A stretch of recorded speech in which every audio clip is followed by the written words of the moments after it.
कहानी की शुरुआत एक बड़े से अस्पताल से शुरू होती है। यहाँ आज एक अमीर मरीज को लाया गया था। इस मरीज का नाम नेथन था और उसकी तबीयत काफी खराब थी। इस अस्पताल में जेसी नाम की नर्स भी काम करती थी। वो जल्दी जल्दी डॉक्टर के पास आती है, जिसके बाद डॉक्टर मुताबिक नेथन का इलाज शुरू कर देती है। डॉक्टर और जेसी की काफी कोशिशों के बाद नेथन की जान बच जाती है। अगले दिन अस्पताल वाले जेसी को एक तोहफा देते हैं। ये तोहफा नेथन ने भेजा था, लेकिन जेसी उसे लेने से मना कर देती है। इसी बीच नेथन उसके पास आकर कहता है कि तुमने मेरी जान बचाई, इसलिए मैं तुम्हें तोहफा देना चाहता हूँ। जेसी उसे समझाती है कि मैं सिर्फ अपना काम कर रही थी, इसलिए मैं आपका तोहफा नहीं ले सकती। अगले दिन नेथन ने जेसी के लिए बहुत सारे तोहफे भेजे। उसने उसके लिए एक महंगी घड़ी भी भेजी थी, लेकिन आज भी जेसी उसके तोहफे नहीं लेती। जेसी जब घर जाती है तो उसे वहां भी नेथन के तोहफे मिलते हैं। नेथन का प्यार देखकर वो अब सोच में पड़ गई थी। अब कहानी कुछ दिनों बाद शुरू होती है। नेथन और जेसी एक दूसरे के करीब आ गए थे। जेसी एक अच्छा पति चाहती थी और एक प्यारा सा बच्चा भी। नेथन उससे वादा करता है कि मैं तुम्हें हमेशा प्यार करता रहूंगा और तुम्हें बच्चा भी दूंगा। वैसे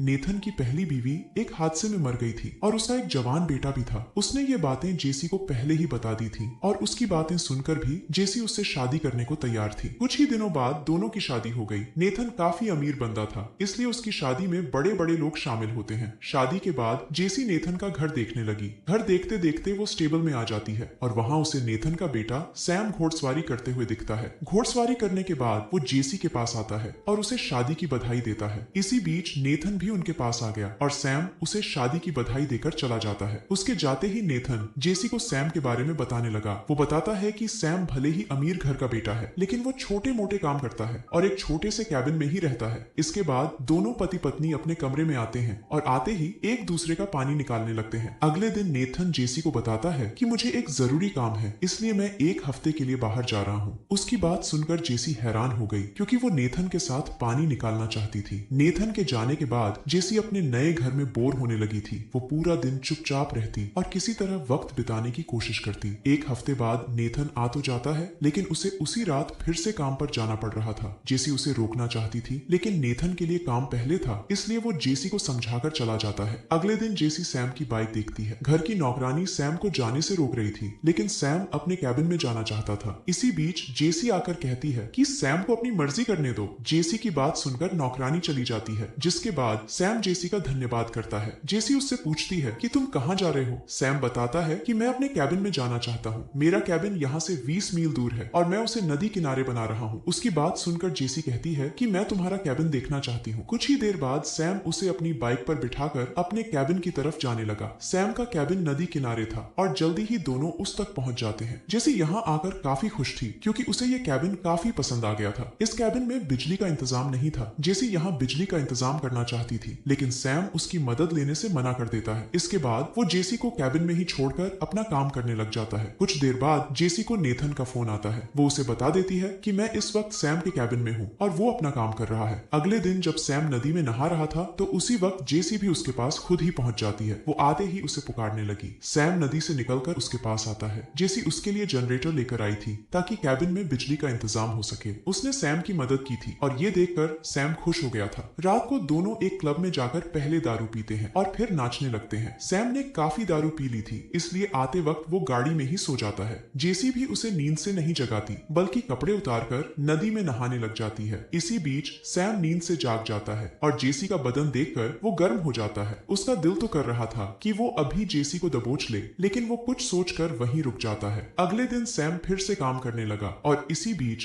जेसी भी उसके पास आ जाती है। वो आज सैम की मदद करना चाहती थी। सैम भी उसे नहीं रोकता और दोनों मिलकर कैबिन बनाने लग जाते हैं। सैम का कैबिन थोड़ा सा रहता था, इसलिए जेसी उसकी मदद कर जल्दी जल्दी कैबिन पूरा करना चाहती थी। दोनों काम भी कर रहे थे और साथ ही साथ हंसी मजाक भी कर रहे थे। पूरा दिन काम करने के बाद दोनों नदी में नहाने लग जाते हैं। नहाने के बाद दोनों बातें करने लगते हैं। बातों बातों में जेसी सैम को बताती है कि मुझे कैबिन बहुत अच्छा लगता है, इसीलिए मैं यहाँ बार बार आती हूँ। रात को जेसी जब घर में थी तो वो अपनी कोई फाइल ढूंढने लग जाती है। फाइल ढूंढते ढूंढते उसके हाथ नेथन की फाइल लग जाती है। ये नेथन के मेडिकल की फाइल थी। फाइल में साफ साफ लिखा था कि नेथन भविष्य में कभी बाप नहीं बन सकता। अगले दिन नेथन काम से लौट आता है और आते ही जेसी से मिलता है। दोनों जब कमरे में आते हैं तो जेसी उससे फाइल के बारे में पूछती है। नेथन सफाई देते हुए कहता है कि पहले मैं ठीक था, लेकिन 2 साल पहले मुझे एक चोट लगी थी, जिस कारण मैंने बाप बनने की ताकत खो दी। मगर मेरा इलाज चल रहा है और मैं जल्दी ही ठीक होकर तुम्हें माँ बना दूंगा। जेसी हर हाल में माँ बनना चाहती थी, लेकिन लेकिन यहाँ तो नेथन उसकी प्यास भी नहीं बुझा पा रहा था और पूरा दिन काम करता रहता था। नेथन की फाइल देखने के बाद जैसी उदास सी रहने लगी थी। कुछ दिनों बाद नेथन फिर से काम करने बाहर चला जाता है। उसके जाते ही जैसी फिर से सैम के कैबिन में आ जाती है। सैम नदी में नहा रहा था और जैसी आते ही उसे चूमने लग जाती है। जल्दी ही दोनों इतने गर्म हो गए कि एक दूसरे का पानी निकालने लगे। सैम के साथ मजे करने के बाद जैसी जब घर आती है तो वहां उसे नेथन नजर आता है। नेथन उससे कहता है कि मुझे काफी दिनों से तुम पर शक था, इसीलिए मैं कहीं गया नहीं था, बल्कि सैम के कैबिन पर नजर रख रहा था। मैंने देख लिया था कि उसने तुम्हारी गुफा में धमाके किए थे। अब मैं तुम्हारी जिंदगी तबाह कर दूंगा, लेकिन पहले उस साले को जरूर मारूंगा जिसने तुम्हारी गुफा में धमाके किए हैं। इतना कहकर वो सैम के कैबिन की तरफ जाने लगा। जैसी उसे रोकना चाहती थी, इसलिए वो भी उसके पीछे लग जाती है। थोड़ी ही देर बाद जैसी सैम के कैबिन तक पहुंच गई, वो आते ही दोनों को पुकारने लगी और जल्दी ही सैम उसके सामने आता है। सैम काफी घबराया हुआ था क्योंकि नेथन नीचे गिरा हुआ था और वो बेहोश भी हो चुका था। नेथन की हालत देखकर जैसी भी घबरा गई थी। कुछ ही देर बाद एम्बुलेंस दौड़ने लगी जिसमें जख्मी नेथन था। उसके पास ही जेसी और सैम भी बैठे थे। जल्दी ही नेथन का इलाज शुरू हो गया और इसी बीच पुलिस जेसी से पूछताछ करने लगी। जेसी पुलिस को सब सच सच बता देती है कि मैं जब कैबिन में पहुंची तो वहां मुझे जख्मी नेथन दिखा। उसे पूरा शक था कि मेरा चक्कर सैम से चल रहा है और वो सैम को मारने ही कैबिन में गया था। मैं उसे रोकना चाहती थी, इसलिए मैं भी उसका पीछा करते करते कैबिन तक पहुंच गई थी। जेसी से पूछताछ के बाद पुलिस सैम से सवाल करती है। वो भी पुलिस को सच सच बता देता है कि नेथन मुझे मारने ही आया था। मैंने अपनी जान बचाने के लिए उसे धक्का दिया और वो नीचे गिरकर जख्मी हो गया। दोनों ने पुलिस को सब कुछ सच सच बता दिया था, लेकिन दोनों ने पुलिस को ये नहीं बताया था कि उनका सच में चक्कर चल रहा है। जल्दी ही डॉक्टर जेसी को बताते हैं कि हम नेथन को बचा नहीं पाए। डॉक्टर की बात सुनकर जेसी रोने लगी, जबकि पुलिस सैम को पकड़कर अपने साथ ले जाती है। अगले दिन जेसी सैम से मिलने जेल में आती है। वो सैम से पूछती है कि कहीं तुमने जानबूझकर तो नेथन को नहीं मारा। सैम उसे बताता है कि अगर मैं उसे धक्का नहीं देता तो वो साला मुझे मार देता।